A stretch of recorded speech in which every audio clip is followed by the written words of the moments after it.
आज का मेरा विषय है कि दुनिया के अंत समय में क्या क्या घटना होगी। जैसा कि हम लोग देख रहे हैं कि पूरे विश्व में हर जगह कोई ना कोई घटना घटित हो रही है। क्या ये सब घटनाएं पृथ्वी के अंत का संकेत तो नहीं? आइए आज हम देखें। जब लड़ाइयों की चर्चा सुनोगे तब जाति पर जाति, राज्य पर राज्य चढ़ाई करेगा और जगह जगह अकाल पड़ेंगे, भूकंप होंगे। तब अंत तो नहीं होगा, लेकिन ये अंत की पीड़ाओं का आरंभ हो जाएगा। ये बातें प्रभु यीशु मसीह ने अपने जीवन काल में अपने चेलों को उस समय कही थी जब उन्होंने पूछा था कि आए प्रभु हमें बता कि अंत के समय में की क्या निशानियां हैं। क्योंकि प्रभु यीशु मसीह अपने जीवन काल में समझ गए थे कि पृथ्वी पर से पाप का ख़त्म होना मुश्किल है और पृथ्वी का अंत करना निश्चित है। उनकी मृत्यु के पश्चात का जो ये 2000 का एक लंबा समय अन्य जातियों को इसलिए दिया गया कि अगर कोई परमेश्वर पर विश्वास करके और अपने जीवन को सुधार करना चाहता है और उद्धार पाना चाहता है तो वो उद्धार पा सके। इसके अलावा और भी बताया गया है। मैं पढ़ रही हूँ मरकुस 13:12 में कि भाई को भाई और पिता को पुत्र घात के लिए पहुँचाएगा और बच्चे माता पिता के विरोध में उठ खड़े होंगे और उन्हें मरवा डालेंगे। और ये सब बातें भी हम लोग अपने इर्द गिर्द देख रहे हैं। इसके अलावा और भी लिखा हुआ है मरकुस 13:22 में कि बहुत से झूठे मसीह और झूठे भविष्यद्वक्ता उठ खड़े होंगे और वो बहुत से अद्भुत चिन्ह और अद्भुत काम दिखाएंगे और यहाँ तक कि परमेश्वर के चुने हुए लोगों को भी भरमा देंगे। इसके अतिरिक्त आकाश की शक्तियाँ हिलाई जाएंगी, सूर्य अंधेरा हो जाएगा, चंद्रमा का रंग लाल हो जाएगा और सितारे आसमान से गिराए जाएंगे। यहाँ तक कि समुंदर का पानी लाल हो जाएगा और नदी नालों का पानी कड़वा हो जाएगा। हर प्रकार की विपत्तियाँ इस दुनिया में आएंगी। इसके अलावा जो खास निशानी दी गई है वो ये है कि जब तुम यरूशलेम को सेनाओं से घिरा हुआ देखो तो जान लेना कि उसका उजड़ जाना निकट है। ये बातें उस महायुद्ध के समय की हैं जिसे हम 3rd वर्ल्ड वॉर के नाम से जानते हैं। और ऐसे में तब प्रभु यीशु मसीह अपनी स्वर्गीय सेना के साथ आएंगे और युद्ध होगा और उस समय पृथ्वी के सब लोग मारे जाएंगे। ये बातें मैं नहीं कह रही हूँ, परंतु बाइबल में पहले से ही लिख दी गई हैं। और ख़ासकर कि प्रभु यीशु मसीह के एक चेले जिसका नाम यूहन्ना था, उसको परमेश्वर की तरफ से इन सब घटनाओं को दिखाया गया और कहा कि लिख। और उसने लिखा है, यहाँ बाइबल में प्रकाशित वाक्य 19:11 से पढ़ रही हूँ कि फिर मैंने, यानी कि यूहन्ना ने, फिर मैंने स्वर्ग को खुला हुआ देखा और देखता हूँ कि एक श्वेत घोड़ा है और उस पर एक सवार है और वह धर्म के साथ साथ न्याय और युद्ध भी करता है। उसकी आंखें आग की ज्वाला है और उसके सिर पर बहुत से राज मुकुट हैं।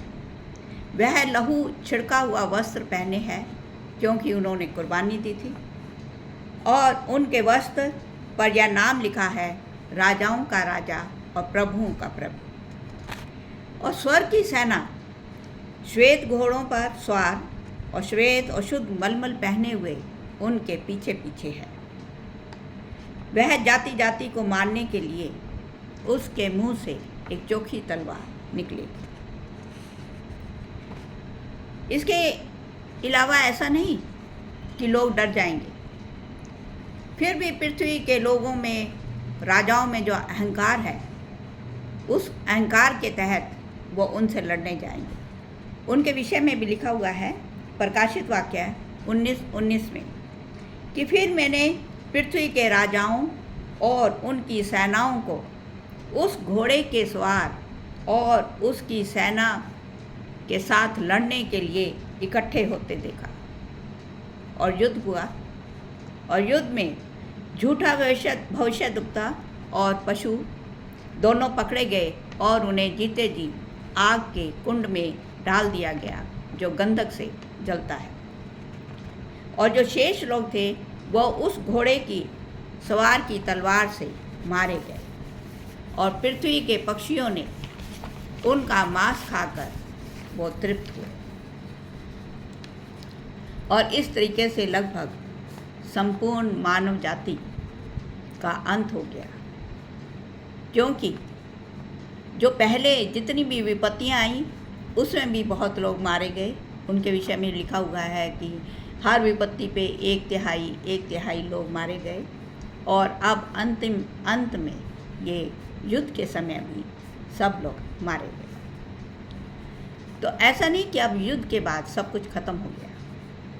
उससे आगे के विषय में भी लिखा हुआ है कि फिर परमेश्वर का 1000 वर्ष का राज्य होगा, और जिसमें केवल वो नेक और भली आत्माएं होंगी जिन्होंने अपने जीवन काल में अच्छाई को पाने के लिए उस महाक्लेश में से निकलकर अपने आप को शुद्ध और अपने वस्त्रों को सफ़ेद रखा। यहाँ प्रकाशित वाक्य 20:4 में साफ लिखा हुआ है कि फिर मैंने सिंहासन देखे और उन पर लोग बैठ गए और उनको न्याय करने का अधिकार दिया गया। मैंने उनकी आत्माओं को भी देखा जिनके सिर मसीह की गवाही देने और परमेश्वर के वचन के कारण काटे गए थे। वे सब जीवित होकर मसीह के साथ 1000 वर्ष का राज्य करेंगे। इसके आगे का भी लिखा हुआ है कि उस समय वो शक्तिशाली राजा लोग तो मारे गए, लेकिन अभी शैतान बच गया जिसने आदम से लेकर अब तक मनुष्य जाति को भरमाया है। अब इसके पश्चात एक बार फिर शैतान उठेगा, जिसे हम बड़ा सांप, अजगर या इब्लीस के नाम से जानते हैं। वह परमेश्वर के विरुद्ध युद्ध करेगा और तब स्वर्ग से आग उतरेगी और उन सब को भस्म कर देगी, और शैतान को हमेशा के लिए आग के कुंड में डाल दिया जाएगा और वो अंत तक वहाँ दांत का कटकटाना और आग में जलता रहे। फिर उसके पश्चात जितने भी लोग इस दुनिया में रह कर गए हैं उन सब का न्याय होगा, जो पहले भी मर गए थे और या इन युद्धों में या विपत्तियों में मरे हैं। अंत में सब का न्याय होगा। और यहाँ लिखा हुआ है प्रकाशित वाक्य 20:11 में, फिर मैंने एक बड़ा सिंहासन और उसको जो उस पर बैठा है देखा। फिर मैंने छोटे बड़े सब मरे हुओं को सिंहासन के सामने खड़े हुए देखा, और पुस्तकें खोली गईं, और जैसा उन पुस्तकों में लिखा हुआ था वैसे ही उनके कामों के अनुसार उनका न्याय किया गया। जिनके नाम जीवन की पुस्तक में नहीं थे उनको भी आग की झील में डाला गया।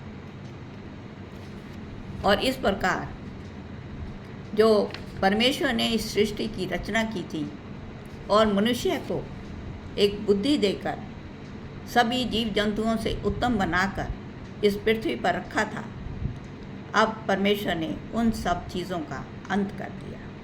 और अब उसके बाद लिखा है प्रकाशित वाक्य 21:1 में कि फिर उसके पश्चात नए आकाश और नई पृथ्वी को देखा, क्योंकि पहला आकाश और पृथ्वी जाती रही। तब मैंने पवित्र नगर नए यरूशलेम को स्वर्ग से उतरते हुए देखा, जो दुल्हन की तरह श्रृंगार किए हुए था। उसमें कोई मंदिर नहीं था, क्योंकि सर्वशक्तिमान प्रभु परमेश्वर खुद ही मंदिर है। उस नगर में सूर्य और चांद के उजाले की आवश्यकता नहीं थी, क्योंकि परमेश्वर का उजियाला ही वहाँ पर रोशनी रखे हुए था। और तब देखा कि परमेश्वर का डेरा मनुष्यों के बीच में है और जाति जाति के लोग उसके साथ होंगे और वह परमेश्वर के लोग कहलाएंगे और परमेश्वर उनके साथ रहेगा।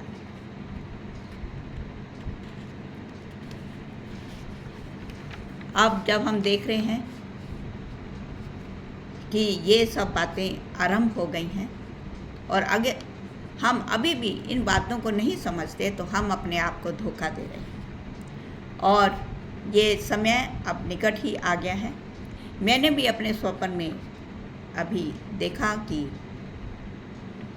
कुछ शेर, भयंकर शेर छूट गए हैं और वो लोगों को मार रहे हैं, किसी की गर्दन मरोड़ रहे हैं, किसी का रीढ़ की हड्डी तोड़ रहे हैं, किसी को बुरी तरीके से जख्मी कर रहे हैं और लोग उनसे बचने के लिए इधर उधर भाग रहे हैं। इसका मतलब साफ जाहिर है कि अब पृथ्वी पर कष्ट आने वाले हैं। तो अब भी हमारे पास समय है कि हम अपने आप को सुधारें और अपने उद्धार की तैयारी करें। धन्यवाद।